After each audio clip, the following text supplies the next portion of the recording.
The wind that swept across Montreal's streets in late October carried the bite of early winter. Orange leaves scraped across the asphalt, driven into corners where shadows lingered, then swirled again into air as if reluctant to settle. From her penthouse tower, Cassandra Reed watched it all unfold, the city beneath her sparkling under a crisp sky. Beyond the glass walls, the St. Lawrence River stretched wide and cold, glimmering with the dull silver light of a sun sinking too fast. She lifted her phone once more, though she already knew what waited. "We've scaled down this year. Hope you understand." The message remained the same, the words unbending, final. She had read it a dozen times, hoping that in repetition she might find nuance, perhaps tenderness. There was none, just polite cruelty dressed in brevity. Cassandra's hand tightened around the phone until her knuckles whitened. The light from the screen caught the edge of her marble counter, refracting like broken glass. Her penthouse was this kind of space others envied.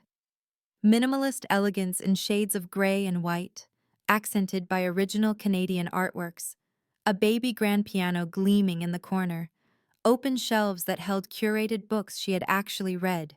The place spoke of control, success, precision, and yet in that moment, every polished surface became a mirror of hollowness.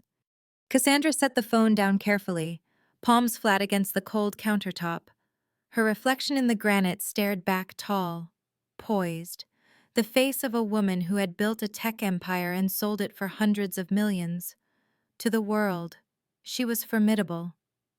Inside, she felt the fragile tremor of a child who had just been told once again that she didn't belong. Thanksgiving, always Thanksgiving. For years. It had been the holiday her grandmother cherished most. The one time of year when cousins from across provinces gathered under one roof.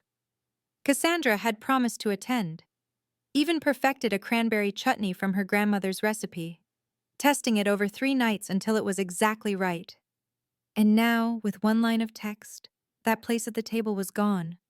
Her fingers hovered over the keyboard as if to type a protest. A dozen words formed and dissolved in her mind. "Hi, how could you? After everything." But none made it to the screen. In the end, she sent only one word: enjoy. The word glowed on her phone, sterile and hollow. It mocked her restraint. She pressed her palms harder against the counter, as though anchoring herself to something solid while a tide of memory rose to drown her. She remembered birthdays where her younger sister Caroline received gifts that sparkled with extravagance, a bicycle with a red ribbon, a set of paints and easel, trips to Europe. Cassandra had unwrapped socks, or a book she hadn't asked for. She remembered her father's dismissive grunt when she announced her scholarship to the University of British Columbia's computer science program. That's not a real career for a girl. She remembered her mother clicking her tongue when Cassandra begged them to co-sign a student loan. Debt is irresponsible. Take a semester off. Months later, those same parents refinanced their home to cover Caroline's lavish wedding. Each memory was a blade, sharpened long ago, but still capable of drawing blood. She had endured, pushed through, built her own empire out of the ashes of neglect. She had created a company in Vancouver, expanded it to Toronto, and finally sold it for a sum so large even seasoned investors had blinked. And still, despite the empire she commanded, she had not won a place at her parents' table. The rage that ignited then was different from the grief she had once swallowed. It was clean, steady, molten. She straightened her shoulders, drew a deep breath, and felt her lungs expand with a clarity she had long denied. If they had cut her out of their table, she would build her own larger, brighter, impossible to ignore. She scrolled through her contacts until she found the number she needed. The line connected after 3 rings. "Chef Laurent," came the smooth voice on the other end. "This is Cassandra Reed," she said, her tone firm, anchored. "I want to host Thanksgiving dinner for 40 people at my Muskoka estate." A pause. That is quite an undertaking on short notice. Miss Reed? I'm aware, she replied. But it must happen. Spare no expense. This is not simply dinner. It is the beginning of a new tradition. When she ended the call, she felt a strange stillness descend, the kind that comes after irreversible decisions.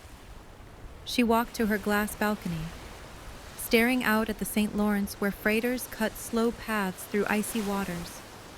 They moved steadily forward, undeterred by wind or cold. So would she. That night, she descended into her private storage unit beneath the penthouse, a place she rarely entered. Boxes lined the walls, each labeled in her precise handwriting. High school, university, early career. She pulled open a box, dust blooming into the air. Inside lay artifacts she had once tucked away to forget. Her UBC acceptance letter, creased and faded. Her first coding paycheck, small but proud. Photographs from childhood birthdays where Caroline was radiant and Cassandra was blurred at the edges, cropped from the frame. One by one she sifted through them, each item a shard of her past. She found her graduation photo, herself in cap and gown, her smile tight, her parents absent because Caroline's volleyball tournament had mattered more. She uncovered a stack of pay stubs, proof of the 3 jobs she had worked through university to cover what scholarships did not. And tucked beneath them, a wrinkled rejection letter from a bank officer, declining her loan without a cosigner. Her hands trembled as she touched these remnants, but her resolve only grew. These were not tokens of weakness. They were evidence of endurance, proof that she had built herself without the scaffolding others had been granted freely. She closed the box with care, sealing it not as a tomb but as an archive of triumph. At dawn the next day, Cassandra left Montreal behind. The highway unfurled before her, lined with skeletal maples whose last leaves fluttered away under the weight of winter's approach. The further north she drove, the quieter the world became. Small towns gave way to forests, and forests opened to frozen lakes, their surfaces glazed with early ice. By late afternoon, she reached Muskoka. Her estate rose from the granite cliffs at the edge of a private bay, stone and glass, modern yet rooted. The manor stood like a sentinel watching over the lake. She had purchased it after selling her company, intending it as an investment property, but had rarely used it. Now it would become the stage for her reclamation. Dominic, the caretaker, met her at the door. His weathered face bore the quiet loyalty of someone who had seen many winters. She told him her plan: 40 guests, a full feast, every room prepared. He nodded once, neither questioning nor doubting, and went to work. Cassandra toured the house, imagining it filled with people. She envisioned her grandmother seated near the fireplace, cousins laughing in the kitchen, children tumbling across rugs. She moved from room to room, preparing spaces with meticulous care, lavender sachets at nightstands for her grandmother, handmade quilts for elderly relatives, baskets of toys and puzzles for children. Every detail whispered the same message: you are welcome here.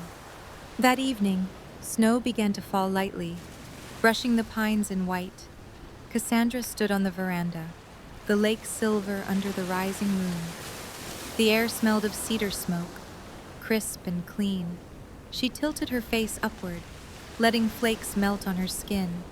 For the first time in years, she felt not erased but empowered. Inside, she unrolled parchment on a long oak table and began sketching a seating chart. 40 names, carefully inked, each accompanied by notes about preferences and needs. She set her own name at the far end, not the center, not the corner, but chosen with intent, no longer banished, no longer begging. A leader at her own table. "This is my table now," she whispered into the silence, her voice steady, unflinching. Morning in Muskoka broke crisp and pale, the kind of light that sharpened every edge of the frozen lake outside. Cassandra woke early, her breath fogging faintly, as she stepped from her bedroom into the grand hallway. Though the estate's heating hummed quietly, the sheer expanse of the house made every corner feel touched by winter. She wrapped a wool cardigan around her shoulders and descended the sweeping staircase. In the kitchen, Dominic was already at work. Crates of produce had arrived overnight from Toronto pumpkins with skins like burnished copper, onions glistening with cold dew, cranberries so red they looked carved from garnet. He stood with arms folded, waiting for instruction. Cassandra joined him, eyes bright with determination. "Everything must be perfect," she said simply. He nodded. Her first task was outreach. She placed calls through the morning, beginning with her cousin Daniel. His relief was immediate when she told him about the dinner. "We weren't invited either," he admitted, his voice thick. "It feels like we don't matter to them." Cassandra reassured him. "You matter here." Next came her grandmother, Margaret.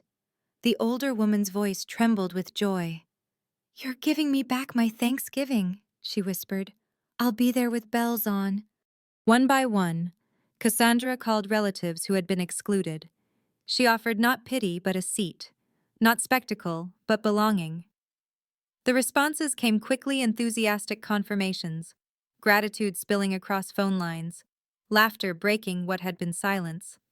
By midday, her plan was no longer theory, it was real. Guests were coming. Her table would be full. She threw herself into preparation with the focus that had once built her company. The Muskoka estate was vast, but untested for such numbers. Cassandra walked every corridor, inspecting guest rooms, imagining how each would be used. She directed Dominic to light every fireplace, check the backup generator, and stock extra wood. She ordered floral arrangements of cedar, pine, and eucalyptus from a local shop, their fragrance sharp and clean, weaving through banisters and mantels. When the chef arrived 2 days later, he brought a small army of assistants, crates unloaded turkeys, cheeses from Quebec, artisanal breads, jars of maple syrup tapped from northern trees.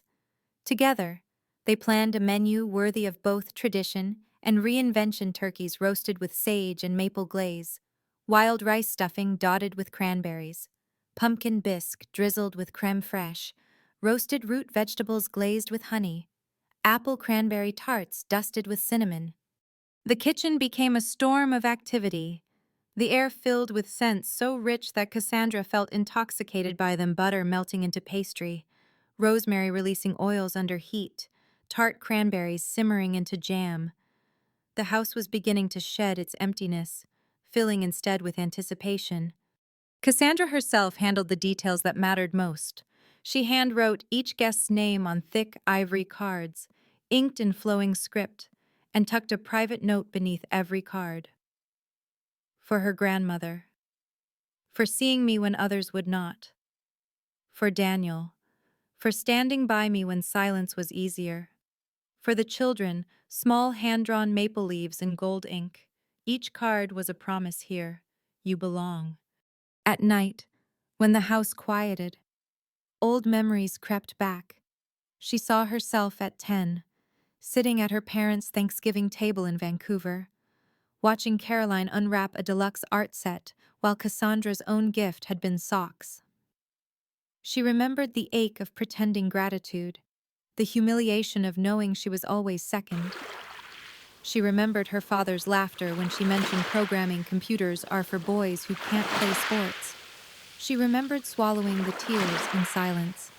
Now she pushed those ghosts aside. She would not let them dictate this chapter. The forecast shifted ominously as the holiday approached. Weather networks warned of a storm sweeping across Ontario, heavy with snow and ice. Cassandra's stomach knotted with fear. Would her guests be able to travel? Would the entire plan collapse under nature's indifference? But the replies continued to pour in. "We'll make it, no matter the snow," one cousin wrote. Another sent a laughing message. "Not even a blizzard can keep us away." Far from deterring them, the storm seemed to harden their resolve. On the morning of Thanksgiving, the first cars appeared along the long, winding driveway. Snowflakes drifted from the gray sky, dusting roofs and hoods. Children leapt out of vehicles, boots crunching in snow, eyes wide as they gazed at the estate glowing with light. Grandmother Margaret arrived wrapped in wool and fur, cheeks pink from cold, eyes blazing with excitement. Inside, fires roared in the hearths. Garlands of cedar perfumed the air. The kitchen steamed with dishes emerging in sequence, golden turkeys glistening, trays of roasted squash, bowls of cranberry sauce shining like jewels. Cassandra moved among her guests like a conductor, guiding coats away, offering tea, assigning rooms. Her grandmother clasped her hands, whispering fiercely, "You saved Thanksgiving." Cassandra swallowed the sudden tightness in her throat and nodded. The house filled quickly. Laughter spilled into hallways. Cousins reunited over glasses of wine. Children raced up staircases. Cassandra stood at the edge of it all, watching with a heart that swelled painfully. For once, she felt not excluded but essential. By late afternoon, the feast was ready. Long tables stretched beneath chandeliers, draped with linen, lined with candles, 40 places, each marked with its card, each waiting for a name. The guests filed in, awe softening their faces. When everyone was seated, Cassandra stood at one end.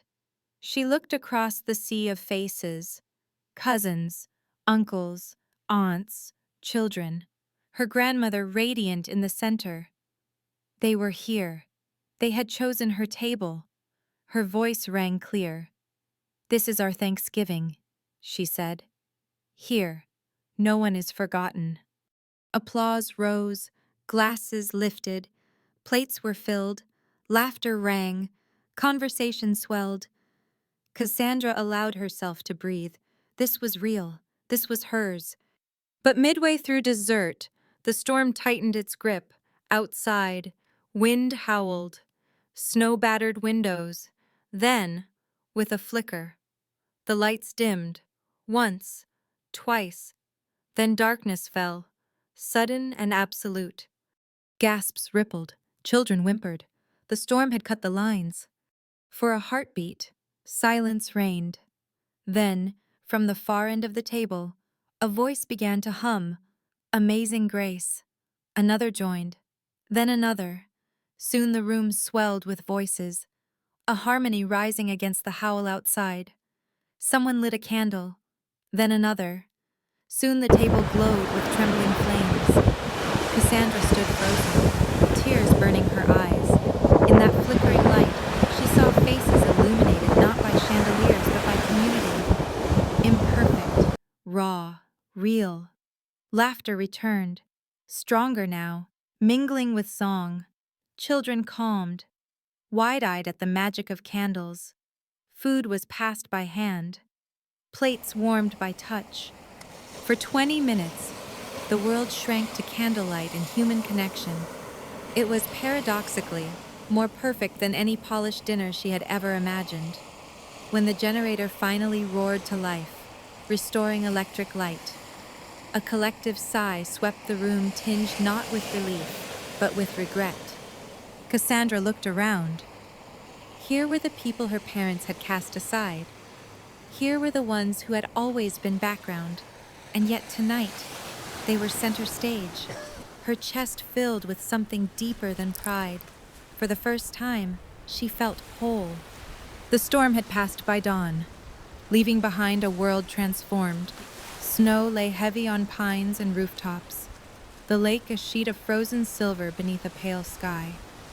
Inside Cassandra's estate, the air smelled of coffee and cinnamon as family members lingered over breakfast. Some cousins played board games by the fire.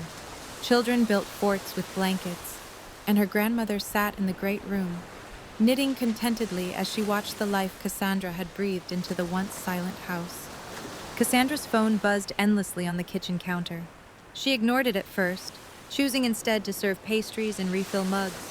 But eventually, curiosity drew her in.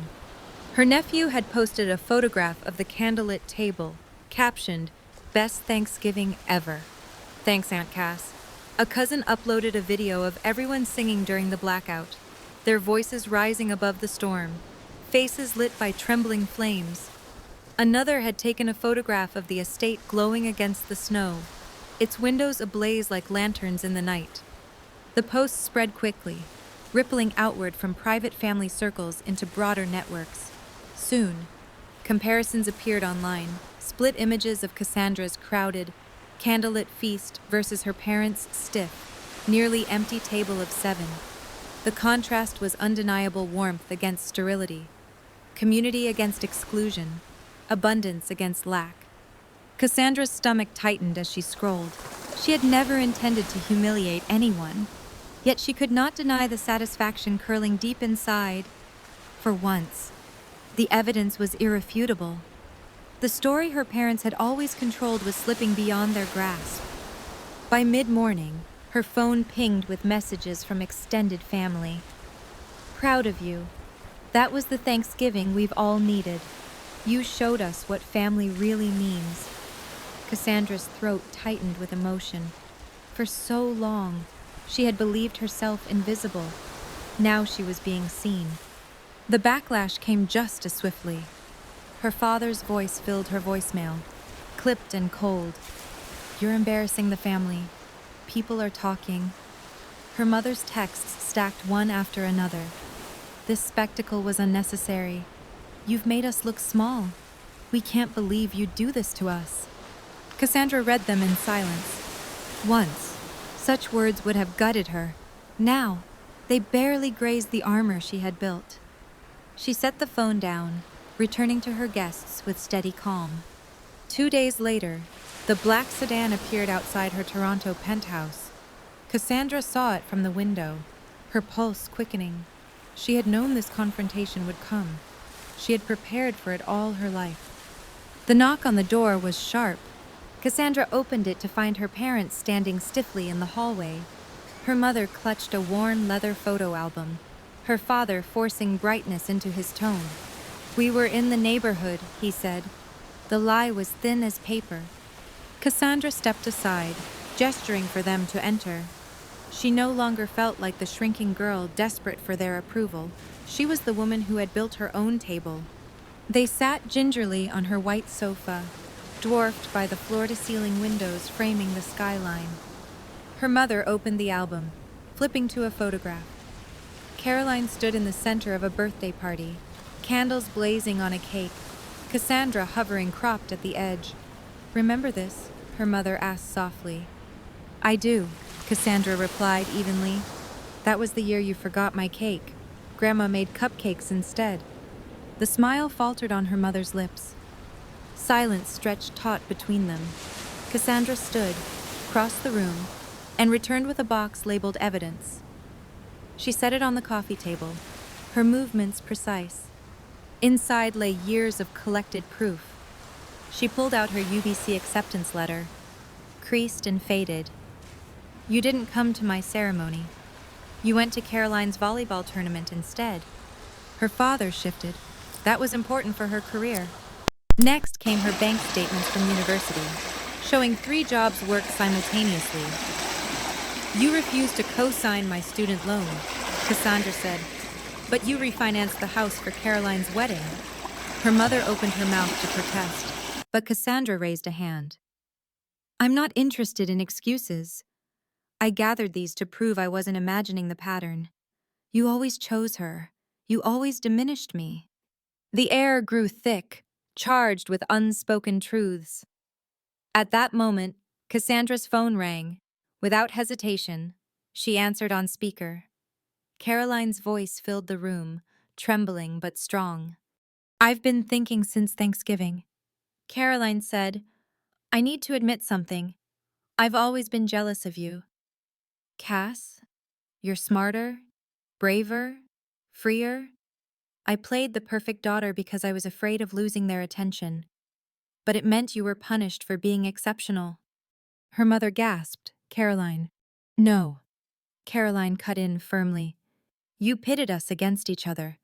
I let it happen because it benefited me. But Cassandra deserves the truth."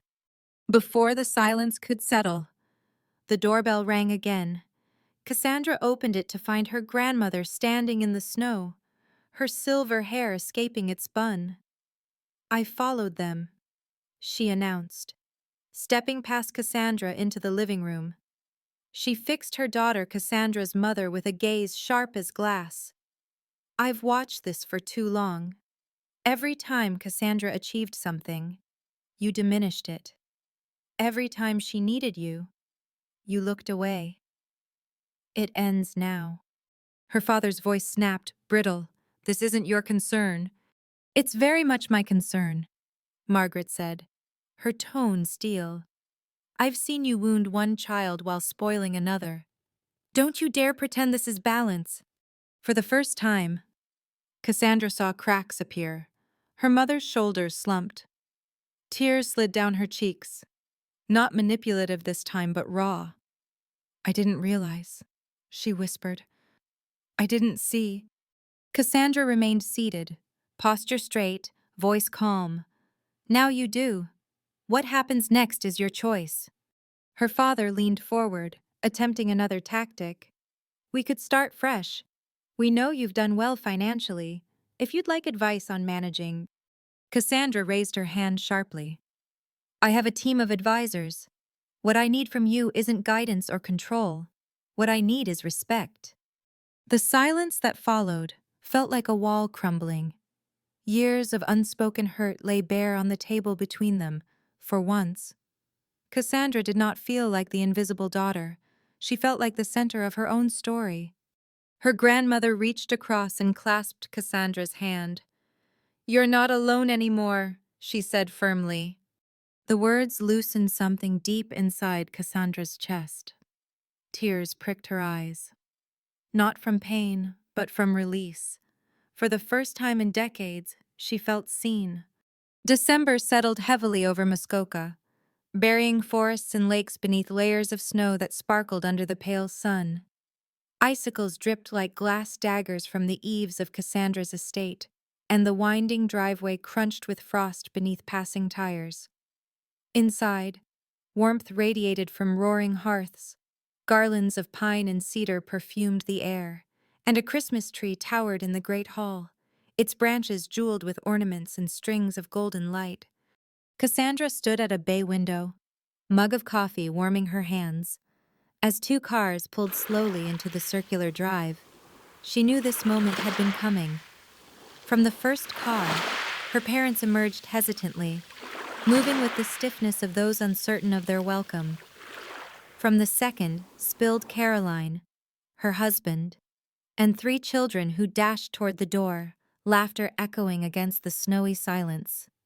The doorbell chimed, deep and resonant. Cassandra inhaled, set her mug aside, and opened the door herself. Her mother stood holding a foil-covered dish, eyes wide at the sight of the soaring foyer. "We brought sweet potato casserole," she said softly, offering it like a fragile peace offering. "Perfect," Cassandra replied, stepping aside. "The kitchen's this way." At first, conversation was tentative. Her father commented on the storm. Her mother admired the decor.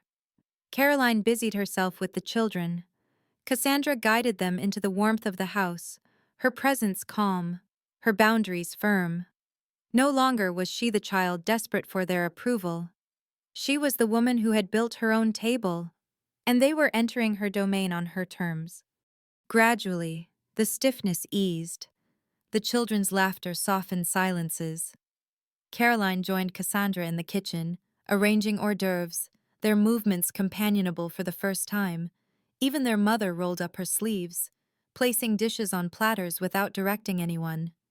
When the family gathered for dinner, the long mahogany table stretched beneath crystal chandeliers, but Cassandra had arranged it differently than the rigid hierarchy of her parents' house.